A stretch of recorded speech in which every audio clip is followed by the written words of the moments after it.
follow my lead, Alex.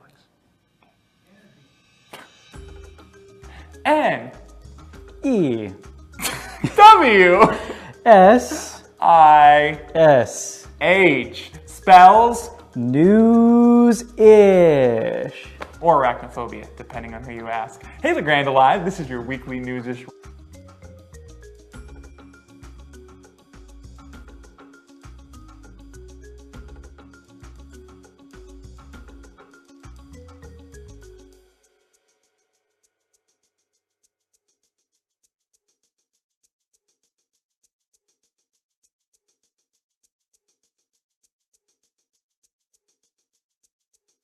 All right, so follow my lead, Alex.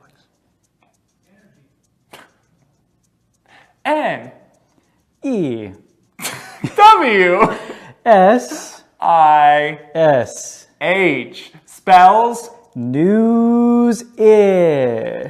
or arachnophobia, depending on who you ask. Hey, the Grand Alive, this is your weekly Newwsish Roundup. We're bringing you the news today live on Facebook for June 27th through July 4th. Alex, what's in the news today? What are some of our stories? Go STEM. Go STEM. Go team. Science, technology, engineering, math are very important for young people, and there's going to be a Go STEM camp at EOU coming up here pretty soon. Actually, it's going on right now. There was one every single year, and the current one is going on right now. Now is soon, right? Now is soon. There is no sooner than that.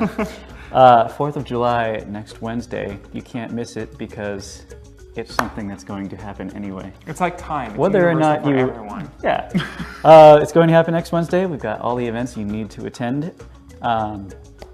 The chairman of the Federal Communications Commission, Mr. Ajit Pai, visited Eastern Oregon this week as part of a Pacific Northwest tour to talk about telecommunications issues. All this on your weekly Newwsish Roundup, brought to you by our sponsors.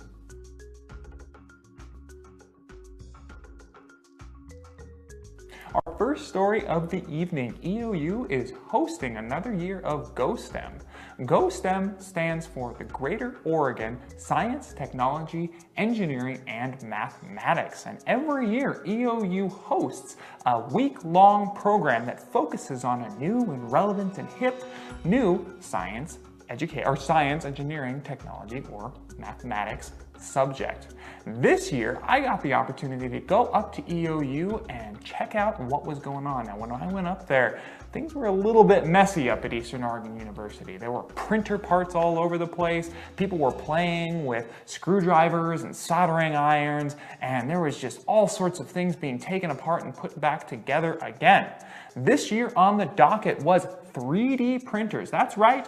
Not 2D, but 3D printers. They are a new and interesting technology that is being used on the market right now, according to Michael, the host and the coordinator of GhostM every year for Eastern Oregon University, for some new and innovative medical and manufacturing ideas and products, which are going to be going onto the market right now, including some medical prosthetics, which actually Michael showed a video of to the kids as the class began this year. Annika was born with amniotic banding. Her arm was short, her hand didn't form correctly. It looks like it's still in vitro. The first time I saw the Dolphin Tale movie, I was very happy because we're both different in many ways. That's what makes us alike and special.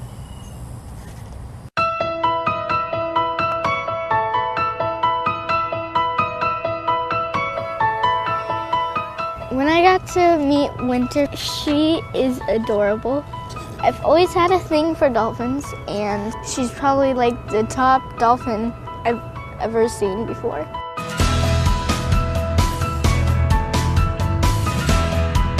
I love flowers. I love the color blue and green, so they put like little polka dots here, and they made beautiful flowers, pink and white, all sorts of colors, and I just think it's beautiful. Love it. So, does this mean I can get the toe that was amputated from my foot several years ago reprinted? Not necessarily today, but maybe tomorrow.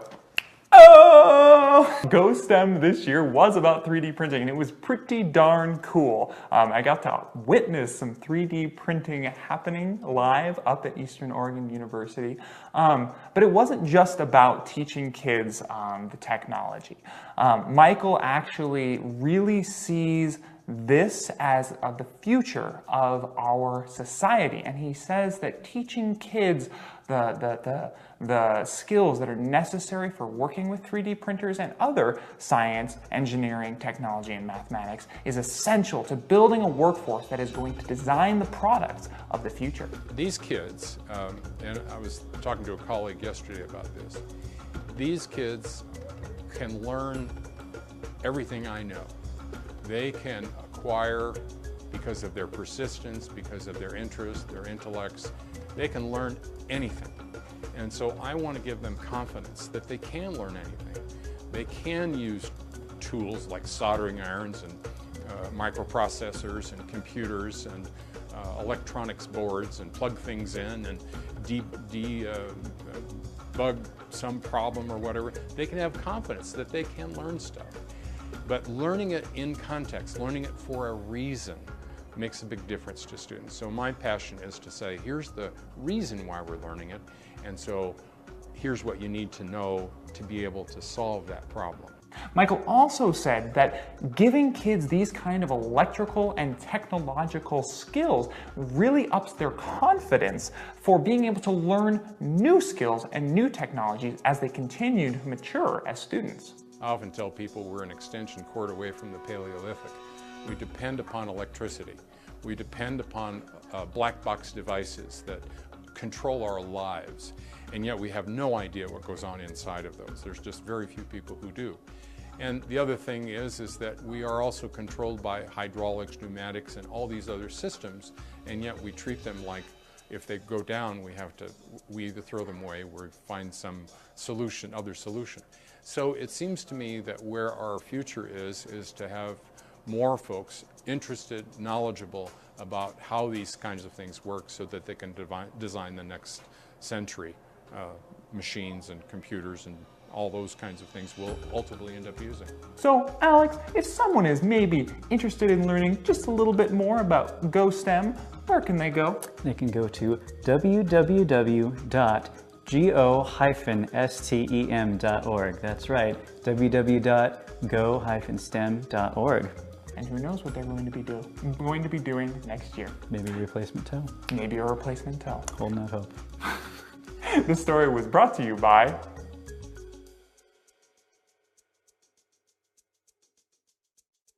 Union County needed to have its fireworks display this year, but EOU said not on my turf because EOU doesn't have any turf right now. It's getting replaced. As a result, the annual Union County 4th of July fireworks display will be held at Union High School. Union High School, you heard it right here, LeGrand Alive. This is our second story of the evening, keeping you up to date with what's going on July 4th. So, like Alex was saying, no fireworks up at Eastern Oregon University, but if you still want a fireworks show, drive on out to Union High School next Wednesday, and the fireworks will be starting right around dusk.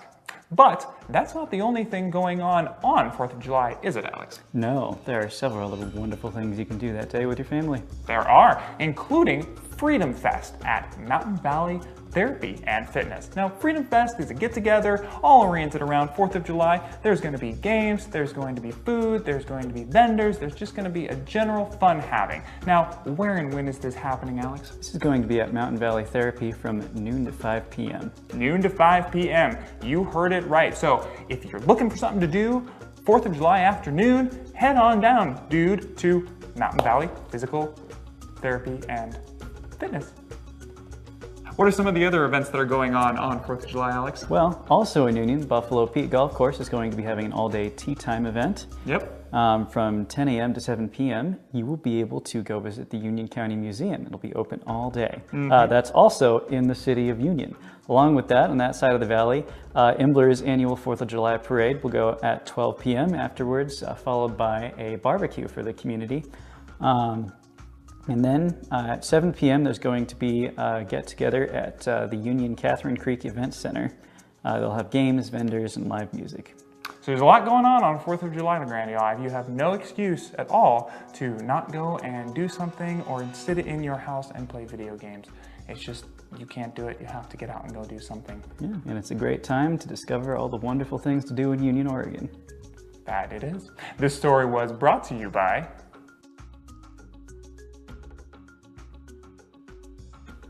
this last weekend, LeGrand had a special guest. And who is that guest, Alex? Ajit Pai, Chairman of the Federal Communications Commission. Ajit Pai, Chairman of the Federal Communications Commission, visited Eastern Oregon and spent the weekend going around talking to people about different subjects related to the internet and broadcasting. Now, what is the FCC, Alex? The Federal Communications Commission regulates telecommunication industry in the United States.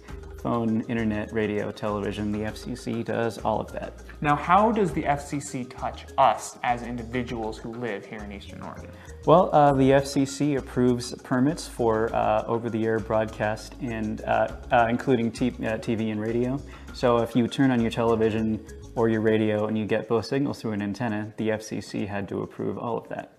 So it's very much a behind-the-scenes organization dedicated to regulating much of the internet, television, and radio that we listen to and consume every single day. Now, the FCC has kind of been in the limelight recently in the controversy around net neutrality. That might be a reason that you might know it. Now, there's some special things about Ajit visiting us in Eastern Oregon that Alex is going to kind of inform us here about. What's so special about Ajit visiting us here in Eastern Oregon? Well, Ajit Pai is actually on a Pacific Northwest tour talking to the telecommunications industry, as well as people affected by it, including local government officials, asking them the issues they see and talking about the way that the FCC can work together to ensure that the digital divide is crossed. Eastern Oregonians are among the 39% of Americans that don't have access to high-speed internet, and the FCC is right now working on ensuring that this happens.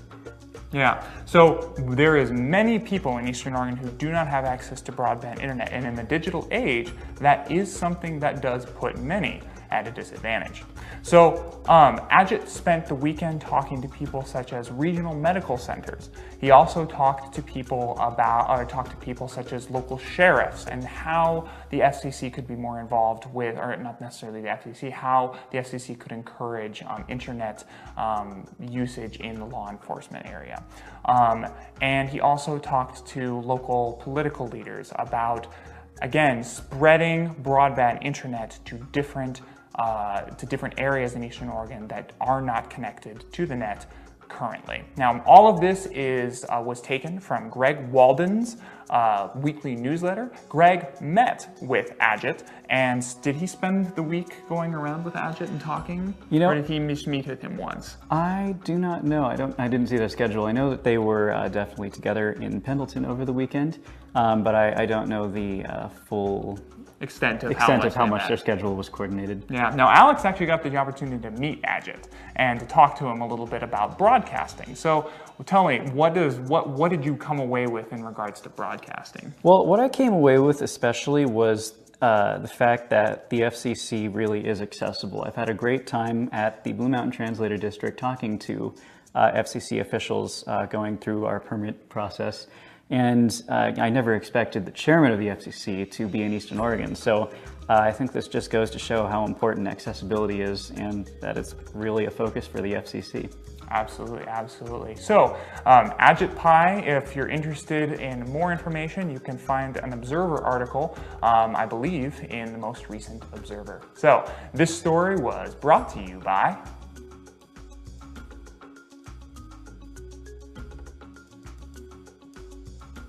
So that's our weekly Newwsish Roundup for the week. Alex, thank you for joining me here. We got a few more quick updates for you. Really brief blurbs about some other stuff that happened this week. So what's our first one? Well, I told you I wasn't coming for your guns, and now neither are the filers of initiative petitions 43 and 44. No, they're not. IP44 stalled last week when they decided that they weren't going to be able to meet the filing deadline to gather 88,000 signatures. So that specific petition was dropped. Today, the Oregon Supreme Court ruled that the ballot language for IP43 was incorrect and needed to be retitled by the state attorney general, but the attorney general would not be able to get that done by the July 6th deadline for signature gathering, so the initiative was also dropped. So both IP 43 and 44 are off the table as of today. So in a little bit more local news, the trio of Italian opera singer soon-to-bes are now in Italy. They had their last fundraising event last Thursday at the Baby Cakes, and they did successfully raise the last of the money required to go to Italy. So congratulations, Avalon, Miguel, and Jessica. We wish you well in your Italian endeavors. Please eat a lot of pizza and pasta for the rest of us here in the United States. One more thing, keep an eye out for a new Coffee with Will and Matt Wilcox to be premiered sometime later this week. And just stay tuned to LeGrand Alive for more local content. One more big shout out to all of our sponsors for tonight's episode.